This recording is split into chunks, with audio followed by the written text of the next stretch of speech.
At her mother's grand wedding, two 9-year-old twin girls were cast out into the bitter cold, one carrying the other on her back, though the younger had a broken leg. Just a handful of days later, their soldier father, believed dead, came, walking back into town. And what followed shook Cedarbrook in a way no one would ever forget.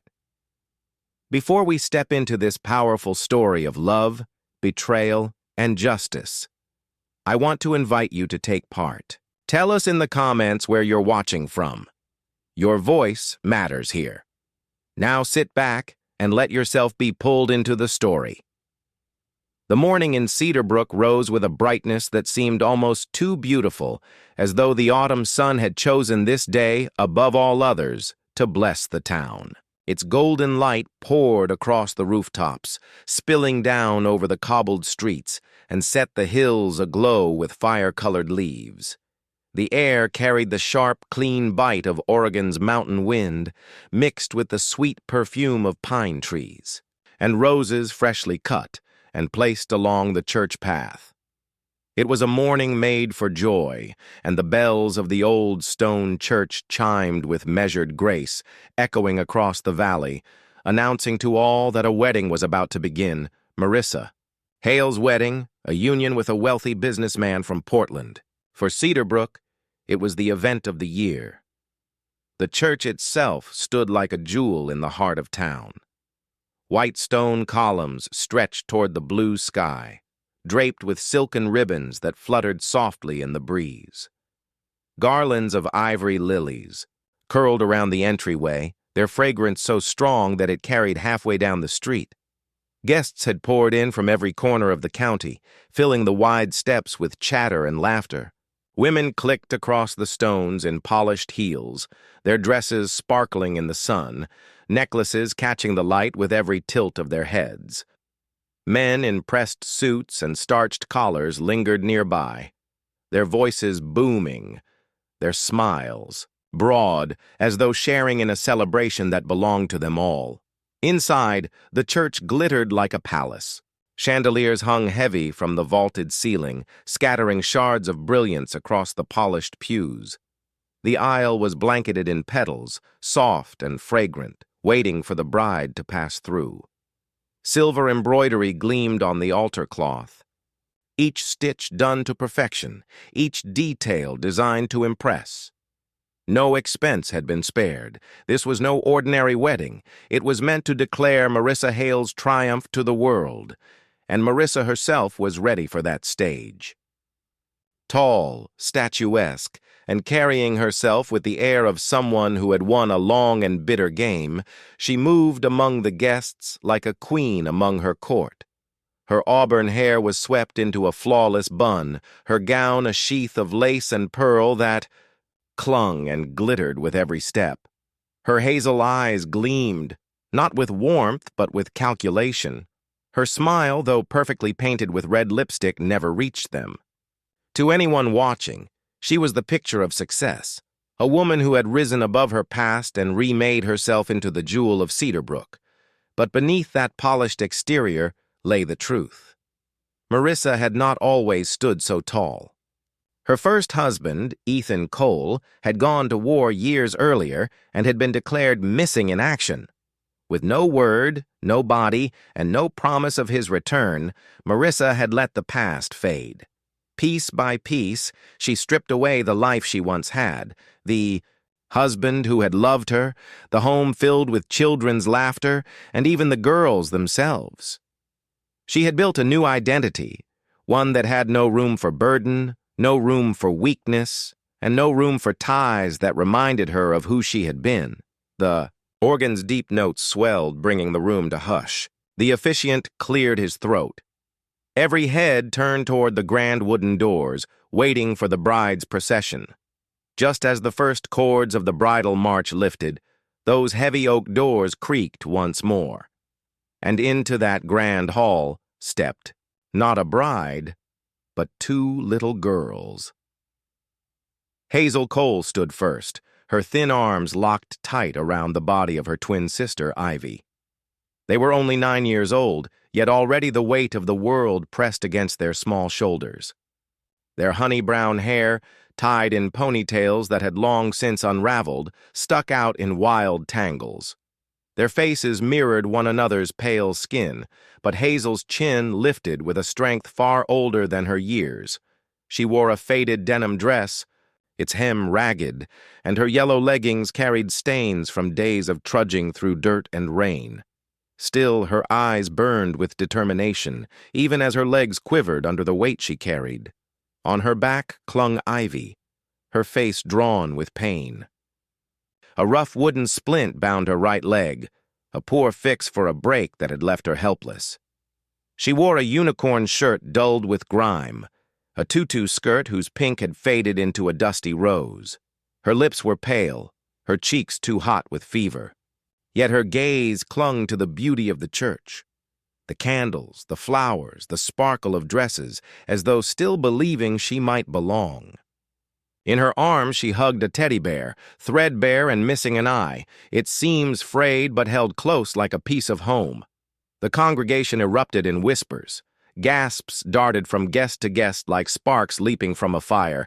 "Isn't that Marissa's children?" one woman hissed. "What are they doing here?" muttered another.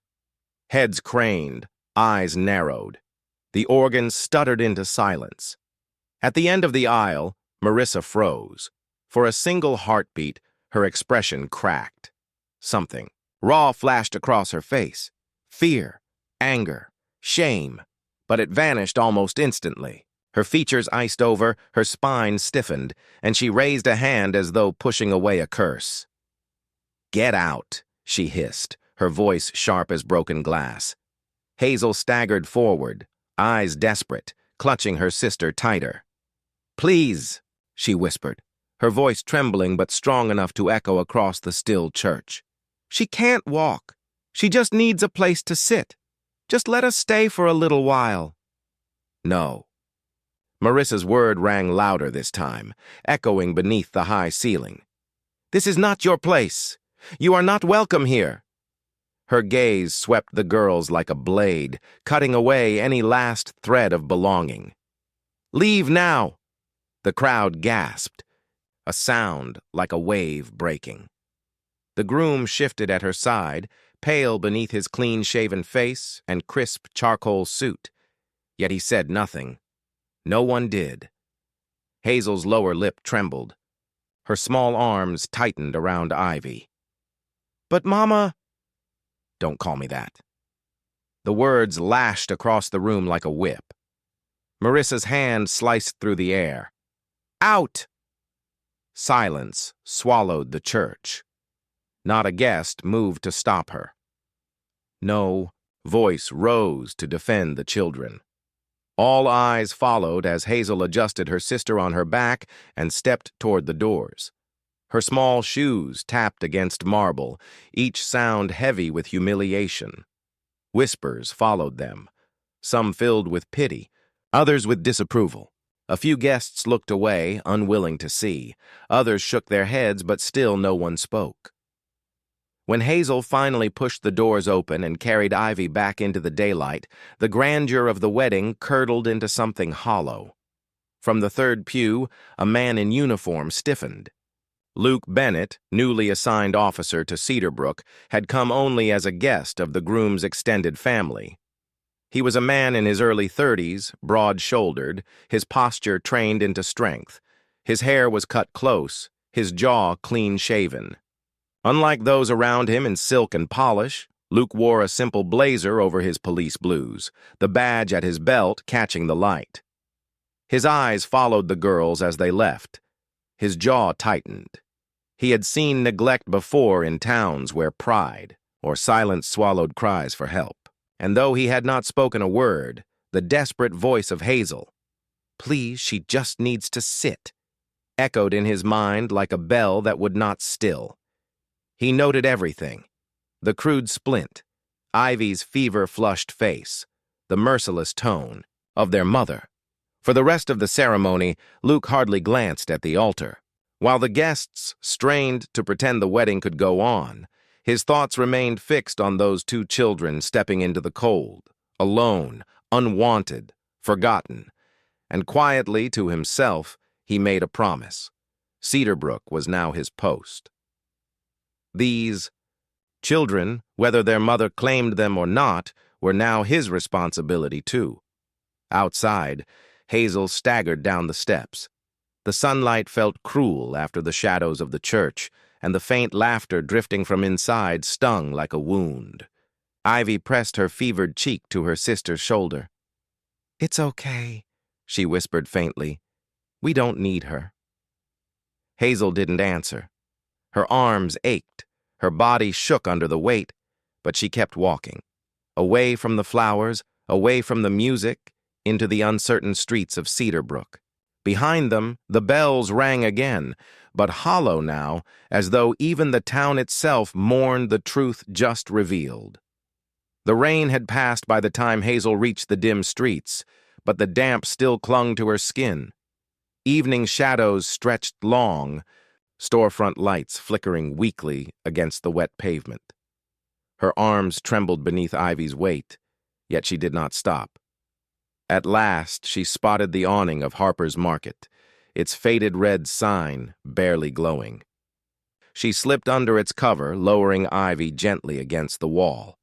The store was closed, shutters drawn, but the smell of bread still lingered. Hazel dug into her pocket and pulled out a crumpled bag. Inside lay the last piece of scavenged bread, hard and stale. She broke it in two, pressing the bigger piece into Ivy's hand. "I'm not hungry," Hazel lied softly. "You eat." Ivy's fingers curled around it, though tears welled in her eyes. Her fever burned, her leg throbbed, but she obeyed her sister, nibbling at the bread. Hazel's stomach groaned, but she ignored it, wrapping her arm around Ivy, pressing close against the cold wall. The night stretched around them, silent, endless. Every car that passed felt like a danger. Every gust of wind whispered that they were alone. Hazel held her sister tighter, her thoughts drifting unwillingly back to the week before. It had been late at night. Their mother's perfume hung sharp in the hallway. Marissa had thrust a rag into Hazel's hand, demanding the girls scrub the stairwell before morning. Hazel remembered the look of dread in Evie's eyes. Her sister always trembled when Marissa raised her voice. Hazel had tried to take on the work alone, shielding Ivy, but their mother insisted. "Both of you," Marissa had snapped, her patience worn thin. Evie had gone reluctantly, bare feet pressing against the polished wood. Hazel had been halfway down the stairs when she heard the sharp intake of breath above, followed by the thud of Ivy's body tumbling down. The sound was sickening, the crack of wood, the cry that never fully escaped.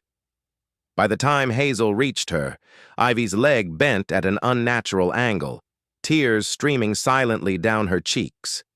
And above them, Marissa stood still, her hand resting on the railing. For a flicker of a second, Hazel thought she had seen a push, an intentional movement.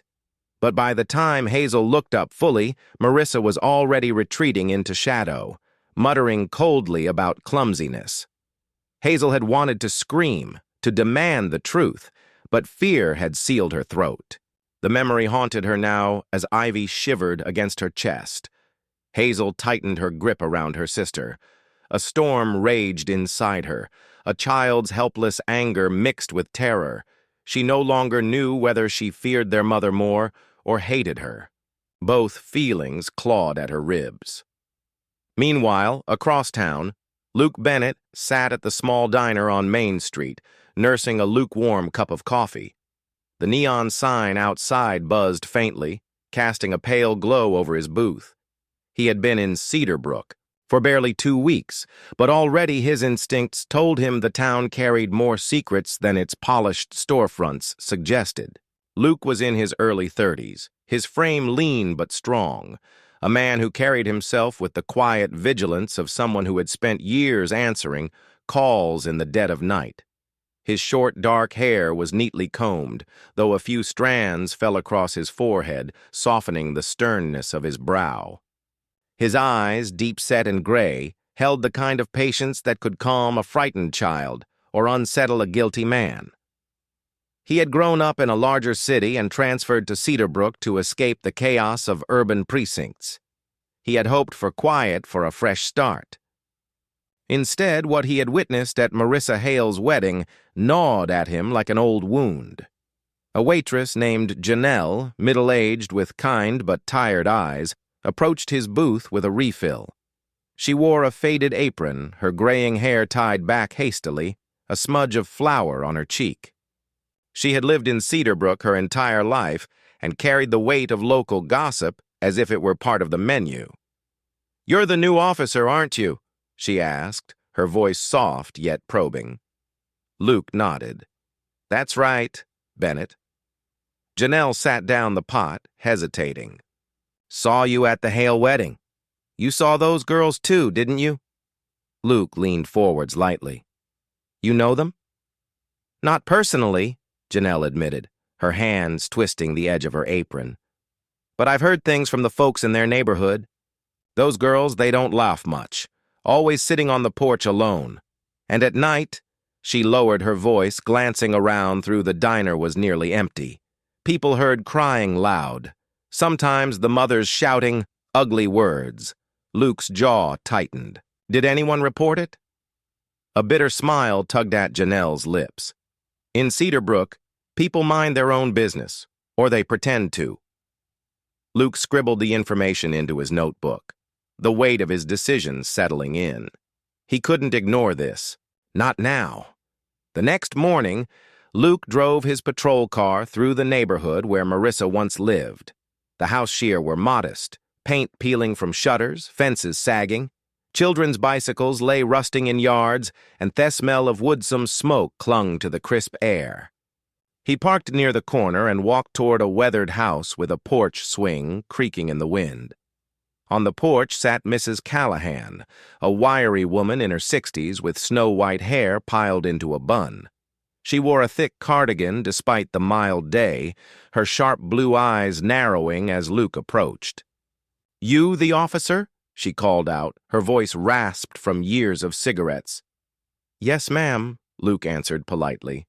"I wanted to ask about the cold children, Hazel and Ivy." Mrs. Callahan's expression shifted, a mixture of pity and disdain. Sweet girls, but always looked hungry, thin as twigs. I'd see them waiting outside for hours, shivering when their mama went off God knows where. Sometimes I heard her yelling real cruel. I told myself I'd say something, but she sighed, looking down at her hands. I didn't. Luke thanked her, though the guilt in her words weighed heavy. As he moved on, another neighbor leaned over a fence. Mr. Alvarez, a stocky man in his 50s with sun-worn skin and a baseball cap pulled low. His voice was rough but steady. "You looking for those girls?" he asked. Luke paused. "Yes." "Do you know where they went?" "Mister," Alvarez shook his head. "Not since the wedding, but I'll tell you this. Night before last, I heard a scream, high-pitched, sounded like a kid, came from their house. Then nothing but silence." His gaze hardened. Something ain't right. Luke wrote down every detail, his resolve sharpening. The puzzle pieces were forming a picture, and it was darker than he wanted to admit. The image of Hazel carrying Ivy in her arms, replayed in his mind, mingled with whispers of neglect, of possible violence.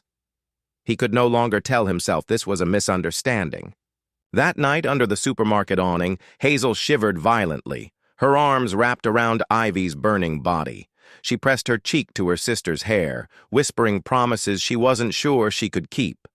"I'll take care of you," Hazel said, "even if no one else will. I won't let her hurt you again." The weight of her vow settled heavy on her small shoulders, but there was no fear in her voice now, only the beginnings of a fire that even betrayal couldn't extinguish.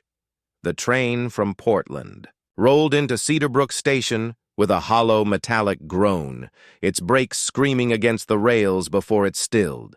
The platform bustled with the casual rhythm of small-town life, commuters returning from errands, children chasing one another, and a handful of travelers clutching worn suitcases. Yet one figure stood apart from the rest, heavy boots pressing into the wood with the weight of miles walked in silence. Ethan Cole descended from the last carriage, the duffel slung over his shoulder, as much a burden as the years he had lost. He was a man in his mid-30s, broad-shouldered, his build hardened by service, but worn thin by the absence of home. His dark hair had grown a little too long, stret with gray, and his beard was trimmed short, just enough to hide the sharpness of a jaw. His eyes, once bright and eager, were now shadowed with the fatigue of someone who had carried ghosts for too long. Beside him patted a German shepherd, its sable and tan coat glinting in the autumn sun. The dog's gait was steady, ears pry-cricked, alert to every movement on the platform. Ranger had served alongside Ethan in distant deserts and dense forests, his loyalty tested through fire and thunder. The scars along his flank told their own story. Battles fought not for glory, but for survival. Now his amber eyes scanned Cedar Brook, nose twitching with recognition of a land his master had described countless times. Ethan paused at the end of the platform, inhaling the scent of pine and wet soil. This was home, or at least it had been. For 3 years, he had lived with the certainty that one day he might not return. When the military declared him missing in action, Cedar Brook had buried his memory in silence, and in that silence it seemed life had moved on without him. He hailed a cab and directed it toward Riverbend Street, where the old coal house stood at the corner lot. The ride was quiet, broken only by the hum of tires and Rare's steady breathing.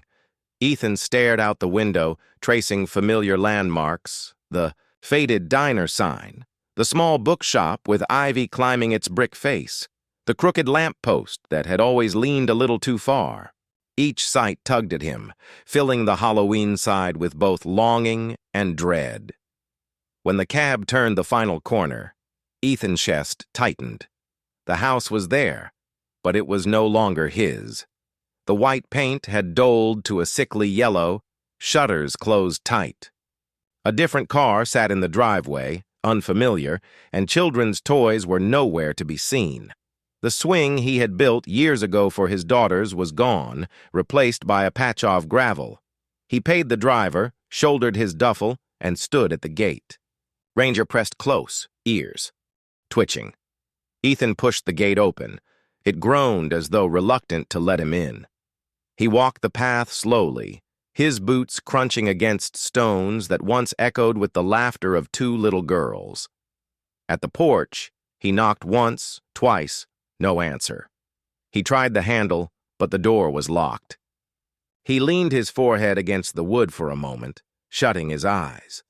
Marissa, Hazel, Ivy, the names burned on his tongue.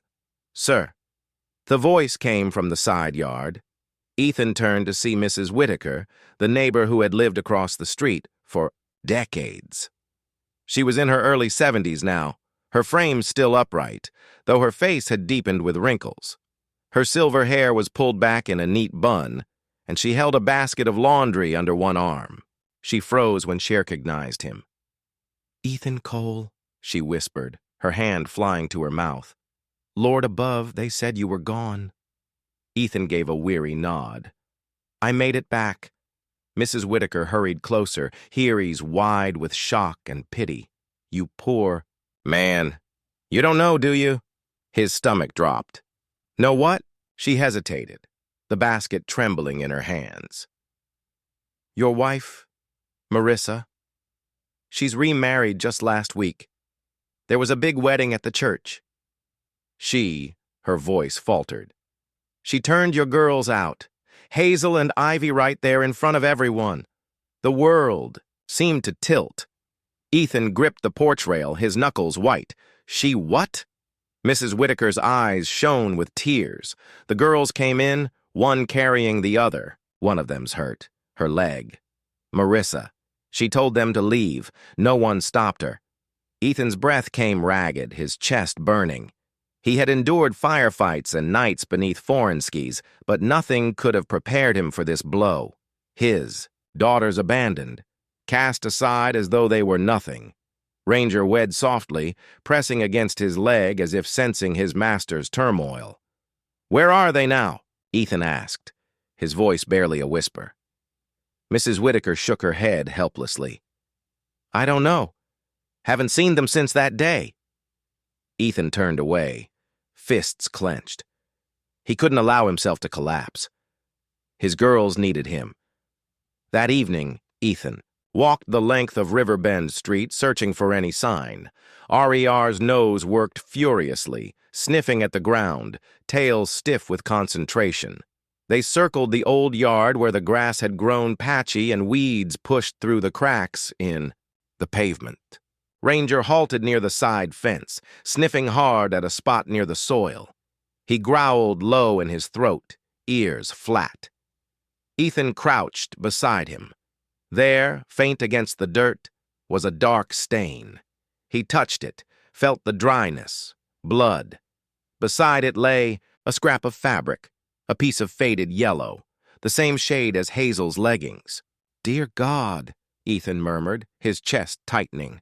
He pocketed the fabric, standing swiftly. Ranger moved along the fence, nose to the ground. At the back porch steps, he halted again, pawing at a corner where the faint chemical scent of rubbing alcohol lingered. Ethan inhaled sharply. Blood and medicine. Someone had been hurt, treated poorly, then driven away.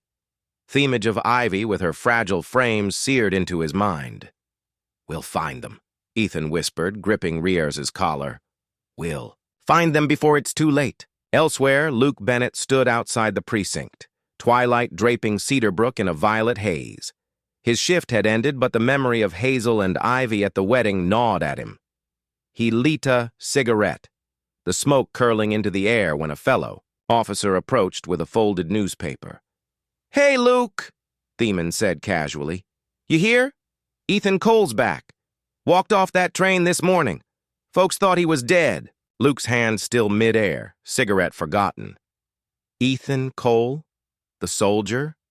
"Yeah. Word is he's been seen around Riverbend Street looking for his family." Luke's eyes narrowed. The pieces clicked into place. The girls at the wedding, the mother's cruelty, the whispers of neglect. If Ethan was alive, then Hazel and Ivy had a chance. Luke ground the cigarette beneath his boot, heart pounding with a certainty that fate had just handed him the missing link. "Then this isn't over," he muttered. That night, Ethan sat on the steps of a-deserted bus shelter, Ranger at his side. The scrap of yellow fabric lay in his hand. The town was quiet, but his men roared with determination. Somewhere in Cedarbrook, his daughters were out there, hurt, hungry, abandoned. He had been gone too long. Now he would scour every street, every alley, until Hazel and Ivy were safe in his arms again. The night deepened over Cedarbrook, swallowing the streets in a blanket of cold mist. The autumn wind sharpened as it moved through the narrow alleys, turning corners into corridors of frost. Hazel tightened her arm around Ivy's shoulders, trying to shield her sister from the bite of the air. Their small figures, ragged and trembling, blended into the city's forgotten corners, where neon signs flickered out and the hum of life faded to silence. Hazel's shoes, once white, were torn and soaked, each step scraping against the pavement. She kept one arm looped around Ivy's waist, nearly carrying her, though her own legs shook with fatigue. Ivy leaned heavily against her, her fevered face buried in Hazel's shoulder. Every few steps, Hazel had to pause, adjusting the weight so her sister wouldn't stumble. At last, they reached the underbelly of the highway overpass. A cluster of concrete, pillars rose like indifferent giants. The ground beneath littered with leaves, wrappers, and the faint smell of rusted metal. It was shelter. Ugly, damp, but shelter nonetheless. Hazel guided Ivy to a relatively dry spot near the wall and lowered her down carefully. Ivy groaned softly, clutching at her swollen leg. The splint Hazel had made days ago was now slipping loose. The cloth dark with grime, the swelling around the shin had turned angry and red, the skin hot to the touch. Hazel pressed her palm against her sister's forehead, wincing at the heat radiating from her skin. "It's okay," Hazel whispered, forcing asmile she didn't feel. "I'll take care of you. You'll be better soon." Ivy opened her eyes slightly, the fever making them glassy. She gave the faintest of nods and clutched her teddy bear closer, the toy's one remaining eye gleaming in the dim light from the street lamps above. Her lips moved, but the words were too soft to hear. Hazel reached into her pocket, pulling out the last crumb of bread she had saved. She considered eating it herself. Her stomach had been twisting in pain for hours, but she tucked it gently into Evie's hand. "Here, just a little," she coaxed. Ivy obediently nibbled at it before her head lulled back again, exhaustion overtaking her. Hazel sat with her back against the wall, rocking slightly as if the motion alone could keep Ivy safe. She began to hum a lullaby, the same one their father used to sing when storms rattled the roof of their house years ago. Her voice was shaky. Breaking into sobs, she tried to swallow, but the tune carried softly through the cold air. Tears streaked her dirty cheeks, falling freely now, the weight of loneliness crushing her chest. When the song faded, she pressed her forehead against Ivy's hair. "Daddy's coming back," Hazel whispered fiercely into the night. "He has to. He'll find us. He always said he would." The promise was fragile, but it was the last thread she had left to cling to. Above them, traffic thundered past, indifferent to the two small lives huddled beneath. The girls curled into one another, their breaths shallow, their bodies pressed against the damp concrete, waiting for a dawn that promised nothing. Across town, a light still burned in a modest brick building. On Cedarbrook's east side, the school's office smelled faintly of chalk dust and old books, even at night. Luke Bennett stood at the doorway, his presence filling the small room with the quiet weight of authority. His gray eyes swept across the shelves, pausing at the faded bulletin board plastered with old class photos. Behind the desk sat Mrs. Langford, Hazel and Evie's former teacher. She was in her late 50s, her frame petite, but her gaze sharp behind wire-frame glasses. Her hair, once dark, was streaked with silver and tied into a loose braid that fell over her shoulder. There was gentleness in the lines of her face, though sorrow deepened them now. She clasped a folder tightly, as if the papers inside were the last. Pieces of something she should have protected more carefully. "I still can't believe it," she said quietly, her voice quivering. "Those sweet girls to be treated that way." Luke pulled a chair closer, his posture steady but respectful. "I need you to tell me everything you remember, Mrs. Langford. Anything. That could help." She opened the folder and laid out several notes. Hazel and Ivy were always quiet. Too quiet. Children laugh. They chatter. But those two, there was a heaviness in them, as if they carried secrets no child should bear. She adjusted her glasses, her voice thickening. There were days their mother never came to collect them. Hours would pass, and they'd still be sitting by the front gate clutching each other. Ika led Marissa more than once, but she always had an excuse. Business, errands, exhaustion. Sometimes she wouldn't answer at all. Luke scribbled the details in his notebook, his jaw tightening. "How often?" "Did this happen?" "Too often," Mrs. Langford said bitterly. "I gave Hazel extra snacks from my desk drawer sometimes, just so she'd have something. But I couldn't keep them here forever. Eventually, Marissa would show up, angry they hadn't walked home on their own. Once I overheard her scolding Hazel so harshly that the child flinched like she expected a blow. Hiria's shimmered and she pressed her hand against her temple. I should have done more. I should have called someone. Luke's voice was low but firm. "You're doing something now. This testimony will matter." Mrs. Langford nodded, though guilt still lined her face.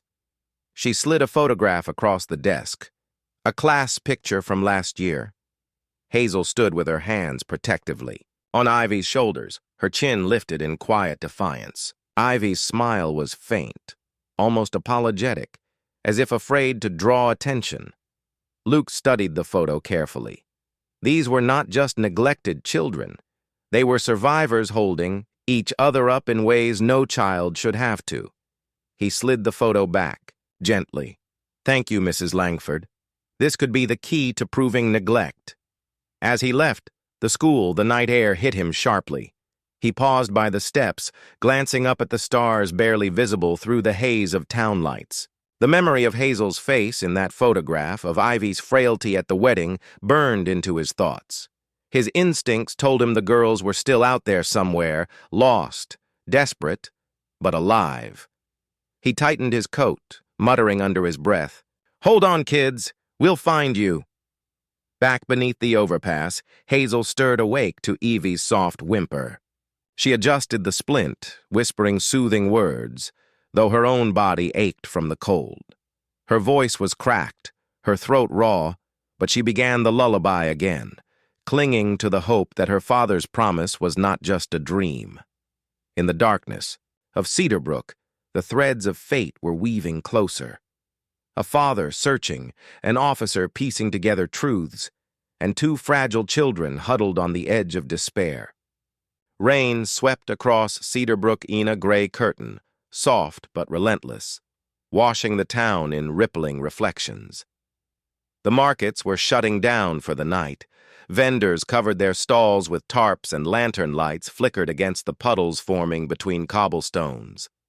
Ethan Cole moved steadily through the drizzle, his boots soaked, his duffel long since left behind at the small inn where he had taken shelter for a single restless hour. He had no patience for comfort. His daughters were somewhere in this town, and every second mattered. At his side, Ranger walked with purposeful strides, nose low to the ground. The German shepherd's coat was drenched, fur clinging close to his muscular frame. Yet his eyes gleamed sharp with instinct. Every so often he lifted his head, sniffed, and pulled Ethan in a new direction. They had scoured the blocks near Riverbend Street, then wound their way toward the open market at the town's center. Ethan followed without hesitation, the leash slack in his hand, trusting Ranger's nose more than his own fading sense of hope. The rain thickened as they entered the market square. Stalls stood abandoned, canvas awnings dripping water like veins of silver. Ethan's gaze swept across the emptiness. No small figures huddled beneath the tables, no voices. His heart pounded with frustration, but before despair could take root, Ranger stiffened. The dog growled low, then barked sharply, tugging Ethan toward the edge of the square, where a narrow stairway descended toward the old park. Ethan followed quickly, heart hammering. The stairway was slick with moss, and puddles gathered in the dips of the stone. Ranger sniffed at the third step, then let out a deep, urgent bark. Ethan crouched, running his fingers across the stone surface. Even in the dim light, he saw it. Faint, rust-cold stains that the rain hadn't completely erased. His stomach clenched. Blood. Small flexic slid downward, vanishing into the dark path beyond. Memories rushed unbidden. Hazel and Ivy's laughter as children running up and down their porch steps, their small hands clutching his fingers. To imagine one of them bleeding here alone was a knife to his chest.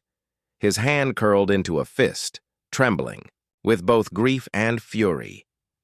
"This is where it happened," he muttered, his voice. "Evie, she must have fallen here, or worse." Ranger whined softly, pressing his nose to Ethan's knee as if grounding him. Ethan exhaled hard, forcing himself to rise. His anger could not consume him now. It had to fuel him. He stroked Rear's soaked fur once and nodded. "Find them," he whispered. "Don't stop until you do." Together, they followed the faint scent trail down the steps and into the park beyond, shadows stretching long beneath the street lamps. Meanwhile, across town, Luke Bennett stood in the demarchive room of Cedarbrook's municipal office. The building smelled of mildew and dust, its shelves stacked with aging files that seemed untouched for years. The rain rattled against the tall windows, casting watery streaks across the yellow light of his desk lamp. Luke's coat was draped over the back of his chair, his uniform shirt damp from the storm. He sifted through file after file, searching for something that might give weight to the whispers he had gathered. Mrs. Callahan's guilt, Mr. Alvarez's suspicion, Mrs. Langford's testimony. He needed more than rumors. He needed proof. At last, his eyes caught a thin folder labeled Cole Hazel, Ivy. He slid it out, flipping through the brittle pages. Birth certificates, vaccination records, early school enrollment papers, all familiar documents. But then his eyes narrowed. On both. Birth certificates, beneath the line marked father's name, the entry originally typed as Ethan Cole had been crossed out with thick red ink. Beside it, in clumsy handwriting, the word unknown had been scrolled. Luke's pulse quickened. He flipped to the back of the file. There was no court order, no supporting documentation, no legal reason for the alteration. It was sloppy, deliberate forgery. He sat back, jaw tight. Marissa, there could be no other explanation. She had tried to erase Ethan, not just from her life, but from the official record of his children. The weight of the discovery pressed down on Luke, and for a moment he felt the fury of a man betrayed, though it was not his betrayal to bear. Closing the folder, he leaned back in his chair, staring at the ceiling. If Ethan Cole was truly alive, as rumors said, as Luke desperately hoped, then this file would be the sword to cut through Marissa's lies. But it was too soon. He could not expose it yet, not until Ethan was ready. Luke carefully slipped the papers back, his hands steady, though his heart raced. He would keep this secret until the moment it was needed most. Back in the park, Ethan pressed forward, rain dripping from his hair into his eyes. Ranger led him past the rusted swing set, past benches slick with water, to the far end of the park, where an old gazebo leaned slightly with age. The dog sniffed, circled, and let out a sharp bark, pawing at the wood. Ethan knelt and saw more. Faint stains. Blood drops mingled with mud. His throat tightened. Ivy had been here. Maybe both of them. But there was no sign of where they had gone next. The rain had done its cruel work, erasing trails, blurring the lines between despair and hope. Ethan sat heavily on the bench, his fists clenched against his knees. "God, please," he whispered. "Don't let me be too late." Ranger leaned into him, silent and steady, a reminder that he was not searching alone. Luke stepped out of the municipal office later that night. The folder's contents still burned into his memory. The rain had eased into a drizzle, the town cloaked in quiet. He paused at the steps, watching the water trickle into the gutters, and felt the certainty settle into his bones. Hazel and Ivy were more than lost children. They were children deliberately erased, abandoned to satisfy their mother's ambition.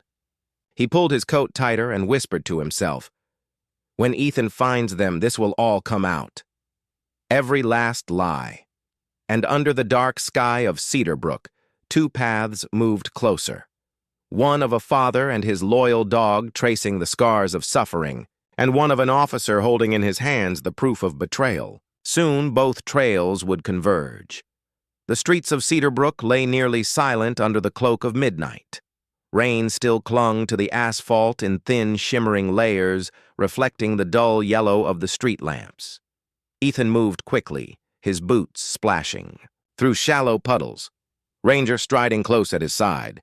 Every corner, every shadow pressed upon him with dread, as though the town itself held its breath. RER's head lifted suddenly, his ears flicked, his nostrils flared, and then a sharp bark split the silence. Ethan froze, his pulse racing. The dog darted forward, tugging on the leash, pulling Ethan toward the back of an alley behind a row of shuttered shops. The alley was narrow, flanked by trash bins and stacks of damp cardboard. The faint stench of rot and mildew hung in the air, and there, against the side of a green dumpster, lay two small shapes curled together. Hazel's thin frame was hunched protectively over Ivy, her arms wrapped so tightly around her sister that it seemed she feared the world itself would tear them apart. Ethan's breath caught, his vision blurred. He dropped to his knees before them, his hands trembling as he reached out. Hazel stirred, her eyes opening slowly, deep shadows sunk beneath them. She blinked as if unable to trust her sight. Daddy.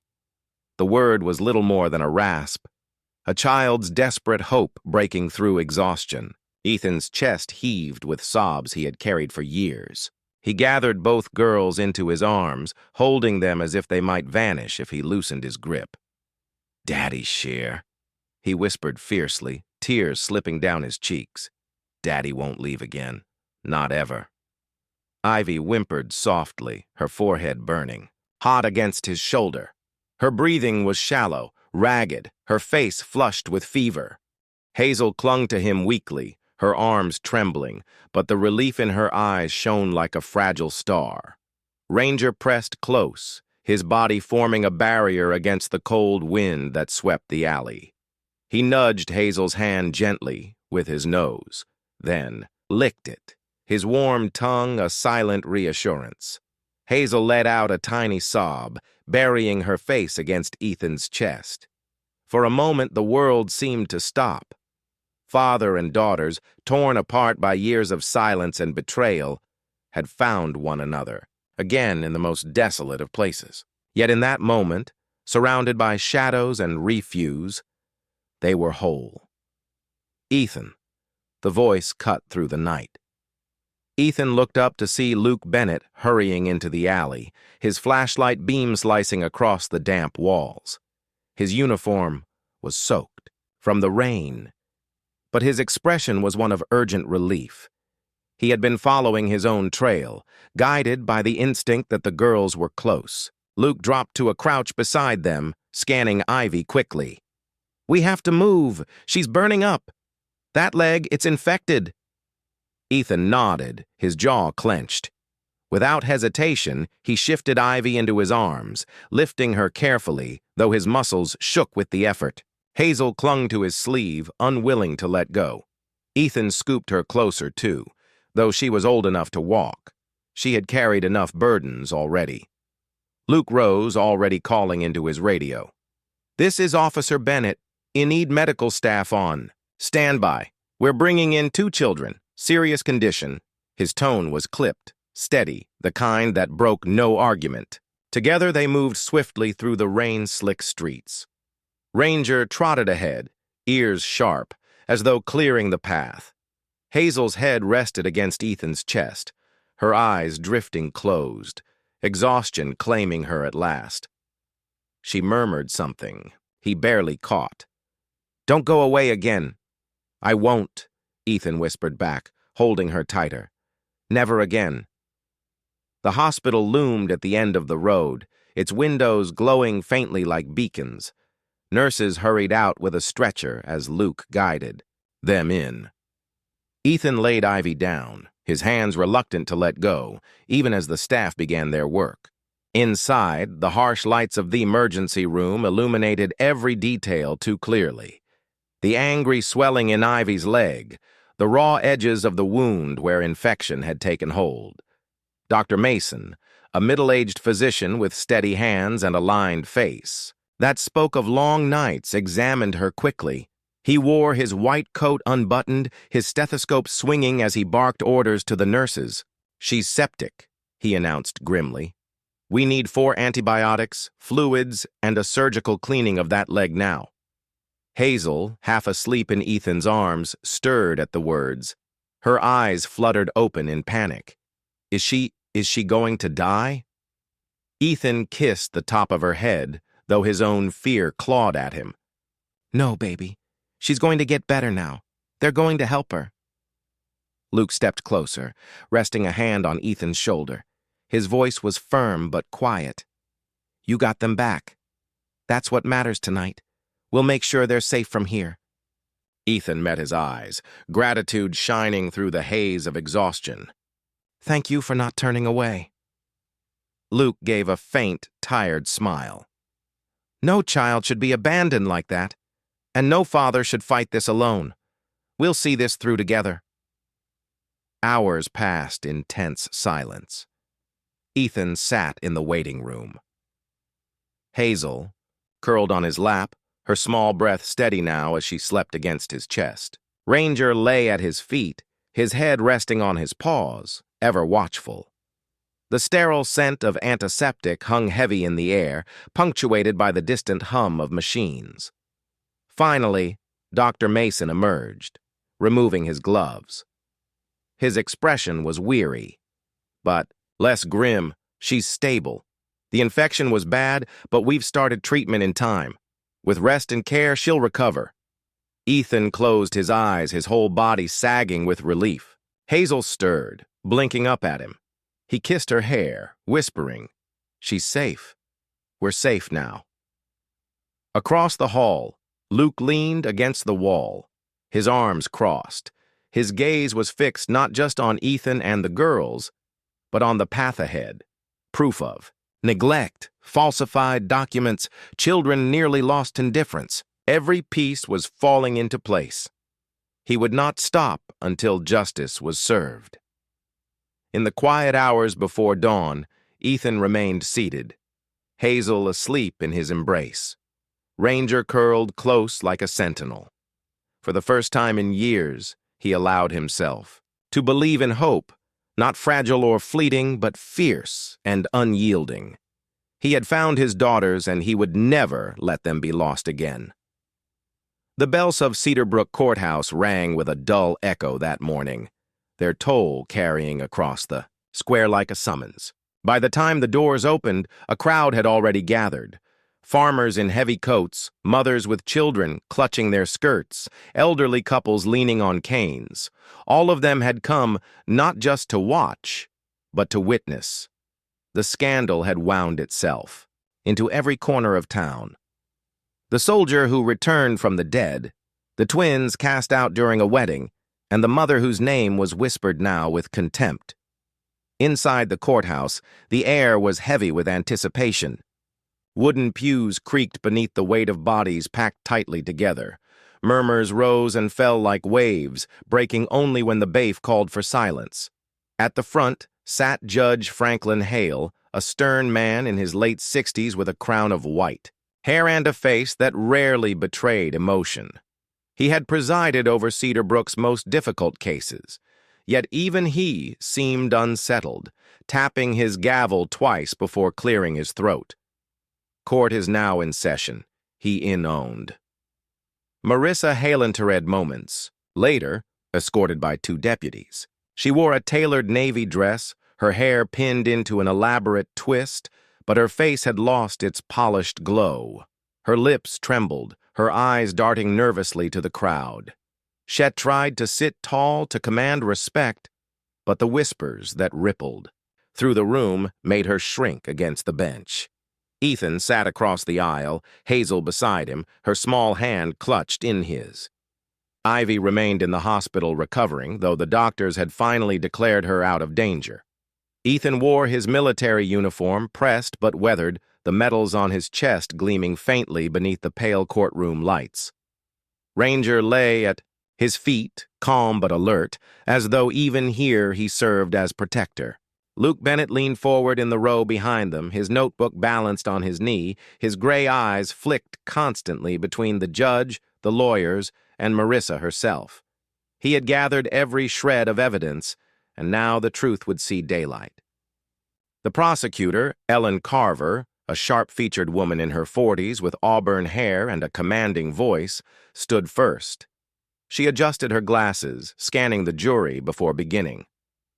"Ladies and gentlemen," she said, her words clear and deliberate, "this case is about more than neglect. It is about betrayal.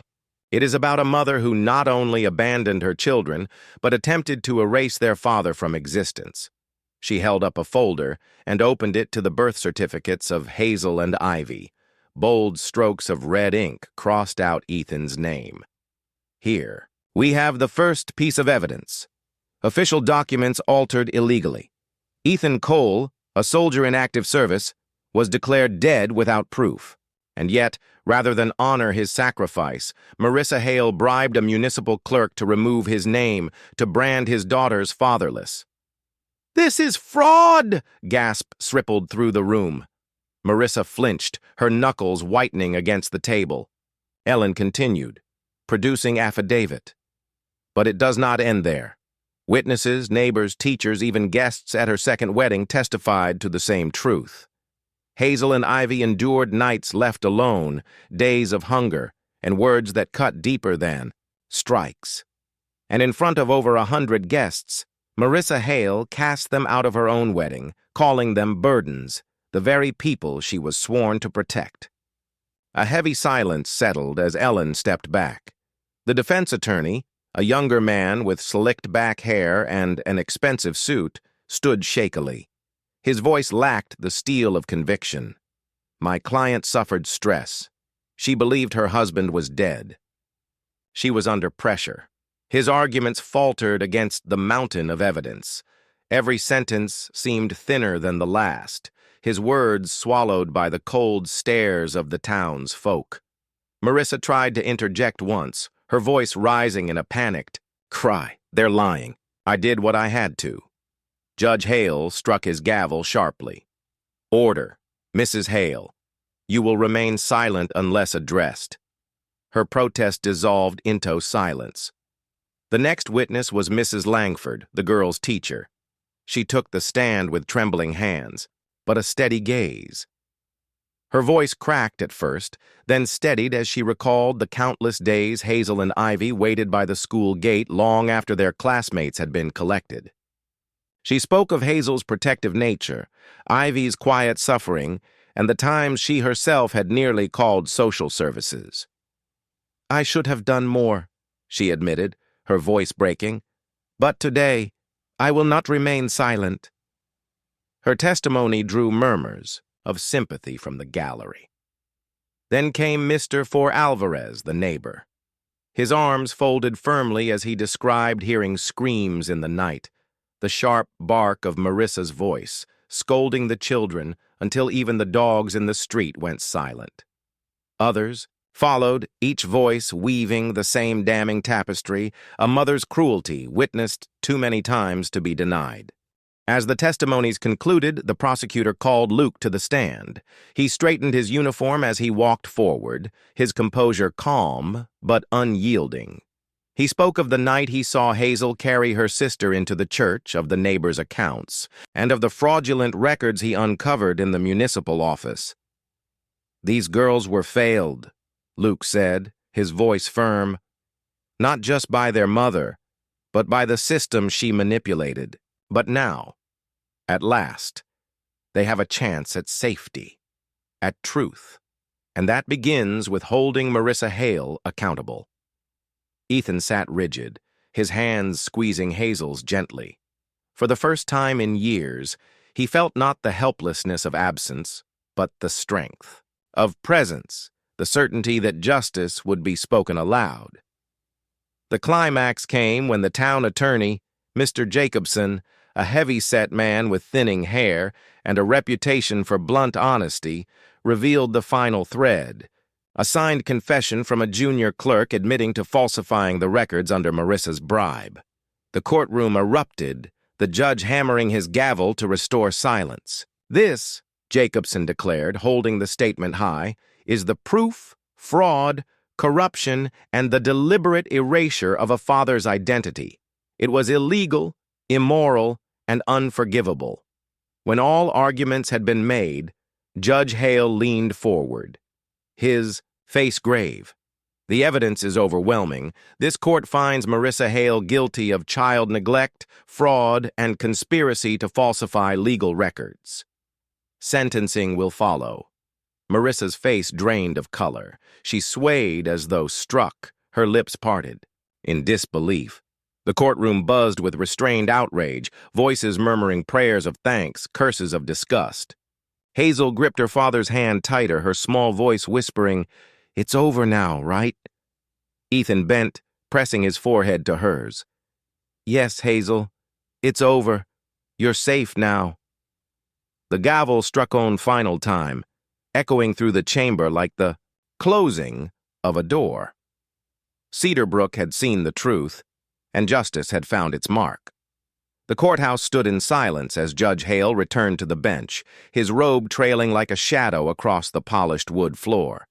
The crowd leaned forward in anticipation, breaths caught in the weight of the moment. Ethan sat rigid, Hazel's small hand clasped in his. Ranger stretched loyally at his feet. Luke Bennett lingered behind them, calm but watchful, a silent pillar of support. Judge Hale's voice rang out, firm and unyielding. In light of the overwhelming evidence, this court sentences Marissa Hale to 12 years in prison for child neglect, fraudulent alteration of legal records, and abandonment of dependents. Furthermore, Municipal Officer Shelley Brown, found complicit in falsifying official documents, is hereby stripped of her position and will face separate prosecution. Gasps rippled through the room. Marissa's face crumpled, the last of her pride slipping away as deputies took her by the arms.